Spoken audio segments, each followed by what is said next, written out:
Shalom, shalom. Moi, mon message est dans Romains 13, versets 12 à 14. Donc, je lis la parole de Dieu au nom de Jésus. La nuit est avancée, le jour approche.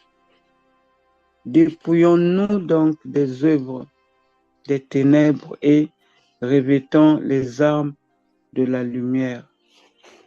Le verset 13, marchons honnêtement comme en plein jour, loin des excès et de l'ivrognerie, de la luxure et de l'impudicité, des querelles et des jalousies.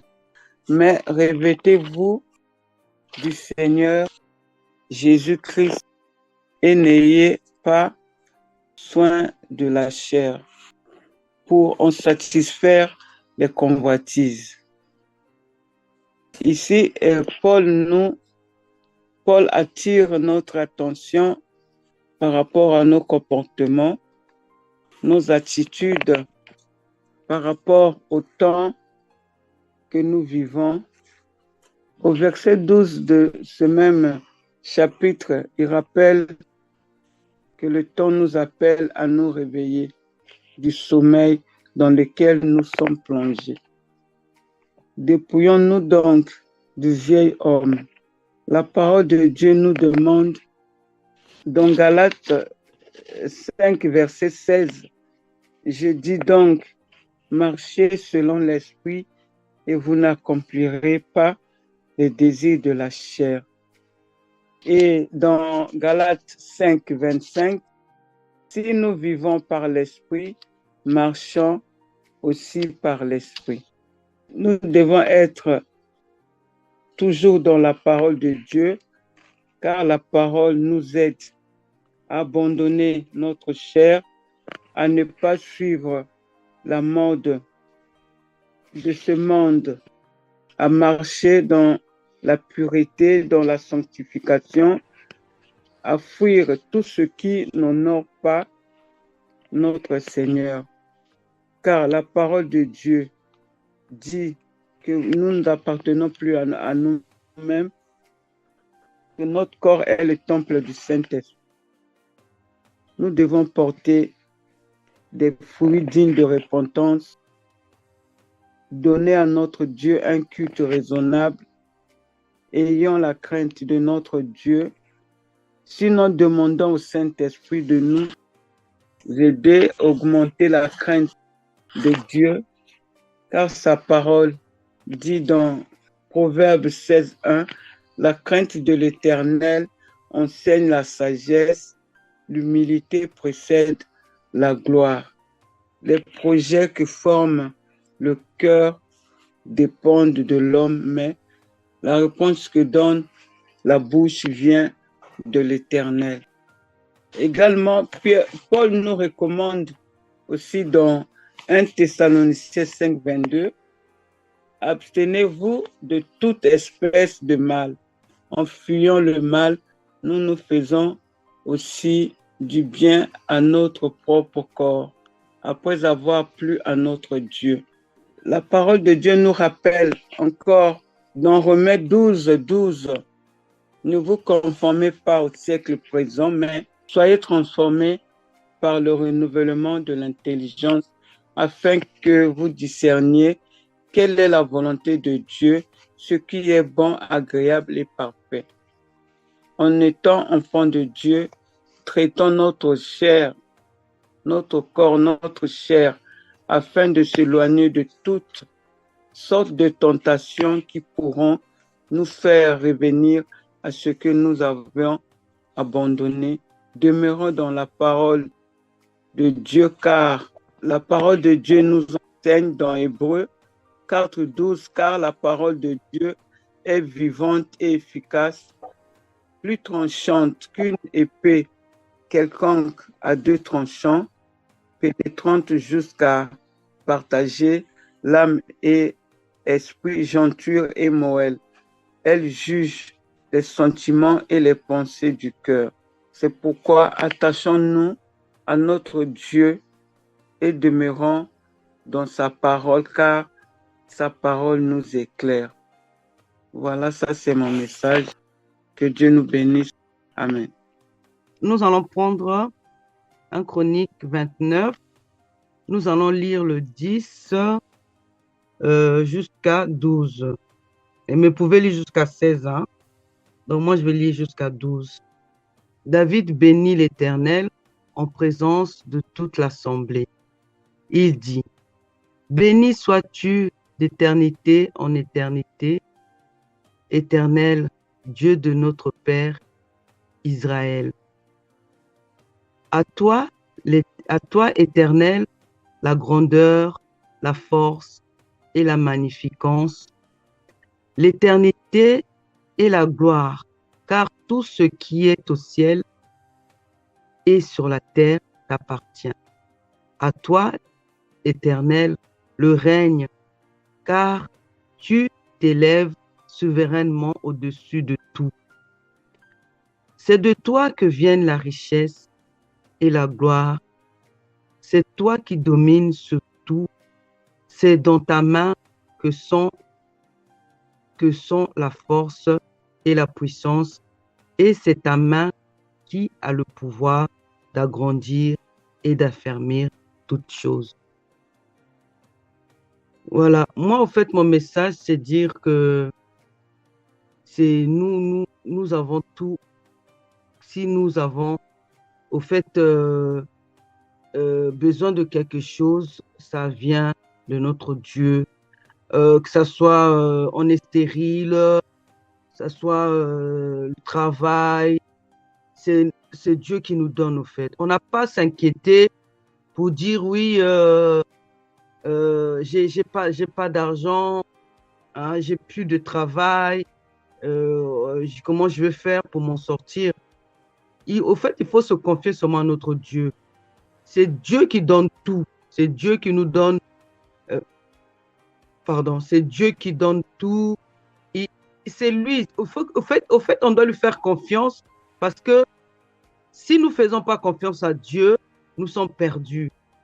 Parce que par des fois, on pleure. Il y a des gens qui pleurent.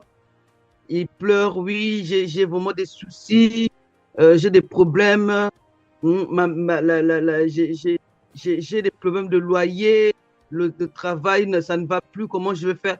Tout ça, au fait, il faut croire au Seigneur, il faut mettre le Seigneur devant, il faut dire vraiment, Seigneur, je sais que avec toi, j'ai confiance, avec toi, je sais que c'est toi qui me protèges, et j'ai personne d'autre, Seigneur. Et à partir de là, le Seigneur il va t'encadrer et tu sauras vraiment, tu sauras que vraiment qu'il est là, il sera toujours là pour toi. Parce que le Seigneur n'abandonne jamais personne. À moins que toi-même, tu abandonnes le Seigneur, tu laisses le Seigneur de côté, mais le Seigneur, il n'abandonne jamais personne. Parce qu'il sait, il connaît déjà le projet. Notre Seigneur, il a notre projet. Parce que quand il nous a créés, il nous connaissait déjà. Même quand tu étais dans le ventre de ta maman, il t'avait déjà conçu, il savait déjà qu'est-ce que tu allais devenir. Donc, tout ça, donc, on doit mettre dans les mains du Seigneur, on doit lui faire confiance, on doit faire notre prière, ne pas oublier nos prières, toujours sincères, ne pas abandonner notre Seigneur, toujours avec notre Seigneur. Et notre Seigneur, lui, il pourvoit toujours à notre besoin. Il est toujours là. Il est toujours là. C'est un papa vraiment merveilleux quand on a besoin de lui. Et il est là pour nous conduire. Il est là pour nous changer notre vie. Il est là. Parce que quand on lui demande, même si tu avais un mauvais cœur, tu lui parles. Tu dis, Seigneur, je sais que j'ai fait du mal. J'ai tellement fait du mal. J'ai vraiment besoin de toi, Seigneur. Je veux que tu me construis. Je veux vraiment que tu me changes. Je sais que je n'ai pas fait de bonnes choses. Même Job, il avait tout. Il a perdu. Hein? Mais ce qui lui restait seulement, c'est le Seigneur qui lui restait. Et le Seigneur lui fait grâce. Donc, il a encore sa vie. Heureusement qu'il a encore sa vie. Et le Seigneur, là encore, il le garde. Donc, nous aussi, nous devons faire confiance au Seigneur. Donc, mon message, c'est dire que tout ce qu'on a besoin, on met de Seigneur, on met de notre Dieu tout ce qu'on a besoin, le travail, tout qu'on a perdu. On doit faire confiance en notre Dieu. Et notre Dieu, il va nous, vraiment, nous les donner vraiment avec amour, avec bonté, comme il est vraiment amour, notre Dieu. Il est vraiment merveilleux. Voilà, mes frères et sœurs, je vous laisse avec ce message. Merci. Bonne soirée. Nous allons lire dans 1 Pierre 4, 12, 15. Bien-aimés, lisons au nom de notre Seigneur Jésus-Christ. Bien-aimés, ne soyez pas surpris comme d'une chose étrange qui vous arrive de la fournaise qui est au milieu de vous pour vous éprouver. Réjouissez-vous au contraire de la part que vous avez aux souffrances de Christ, afin que vous soyez aussi dans la joie et dans l'allégresse lorsque sa gloire apparaîtra. Si vous êtes outragés pour le nom de Christ, vous êtes heureux, parce que l'Esprit de gloire, l'Esprit de Dieu, repose sur vous. Que nul de vous, en effet, ne souffre comme un meurtrier, ou voleur, ou malfaiteur, ou comme s'ingérant des affaires des autres. Qu'est-ce que je peux dire un peu par là? C'est pour nous dire que nous qui avions accepté de suivre notre Seigneur Jésus-Christ intègrement, sans reproche, nous avons des perturbations, nous avons des attaques. Il y a des noms qu'on nous porte que nous ne méritions pas et nous nous disions, mais qu'est-ce que nous avons fait? Mais qu'est-ce qui se passe? Or que c'est par c'est à cause de notre Jésus-Christ, notre Dieu, qui nous font ça, parce que Jésus lui-même, il a dit, ceux qui ne m'aiment pas, il ne peut pas vous aimer. Nous pouvons le voir aussi dans, je peux dire, dans Marc 16, 17, 18. Il nous dit ceci. Voici les miracles qui accompagneront ceux qui auront cru en mon nom. Ils chasseront des démons, ils parleront de nouvelles langues, et ils saisiront des serpents. S'ils boivent quelques abreuvages mortels, il ne leur fera au point aucun mal. Ils imposeront les mains aux malades et les malades seront guéris. Ça, c'est notre Dieu, notre Jésus-Christ qui a dit ça. Ce qui veut dire que si nous sommes intègres et sans reproche, c'est en ce moment que nous prions. Et c'est en ce moment que nous recevons les attaques. Au moment où nous allons sentir que nous recevons des attaques, c'est en ce moment que nous prions réellement. Et quand nous prions, ayons la foi que, tel qu'il a dit dans Marc 16, 17, 18, que les miracles, tous les miracles, il dit allez-y partout pour propager la bonne nouvelle. Mais en allant là où nous allons, là, ne connaissons pas leur état d'âme, enfin, état d'âme, ça suffit déjà. Ne maîtrisons pas leur état d'âme. Donc, lui, il maîtrise leur état d'âme mieux que nous. Et il nous a dit, allez-y. Donc, c'est que le monde est à lui. Et que là où nous allons poser nos pieds, il ne nous arrivera rien. Il nous donnera en possession. Nous pouvons le voir aussi dans je crois, dans Nombre 23, 23. Il nous dit ici, la magie ne peut rien contre, lisons au nom de notre Seigneur Jésus-Christ. Il nous dit ici, la magie ne peut rien contre Jacob, ni la divination contre Israël. Au moment fixé, on dira à Jacob et à Israël ce que Dieu a fait. Ce qui veut dire, ce que moi je peux dire par là, ce qui veut dire que, vous voyez, quand nous allons propager la bonne nouvelle, ou bien quand nous prions sincèrement, il y a des magiciens, il y a des praticiens d'occulte, il y a toutes sortes du mal, et puis d'autres côtés du bien. Mais c'est le mal plutôt qui vient nous attaquer, et nous sommes perturbés. Mais on nous dit ici que la magie et la divination, dans tout ce qui est là, que l'homme obéit, l'homme prie, rien. Leur puissance ne peut rien nous faire. Ce qui est sûr, c'est que c'est Dieu qui est là avec nous. Le méchant est toujours là. Sachant que le combat a commencé depuis là-haut, le ciel, que nous lisons dans la Sainte Bible que le combat a commencé par là, le ciel, et Satan est descendu. Et c'est ce même combat qui continue sur ses enfants.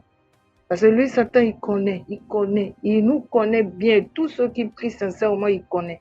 Donc, il fait le méli-mélo, il rentre, il fait le tour pour pouvoir détruire. Mais ayons la foi.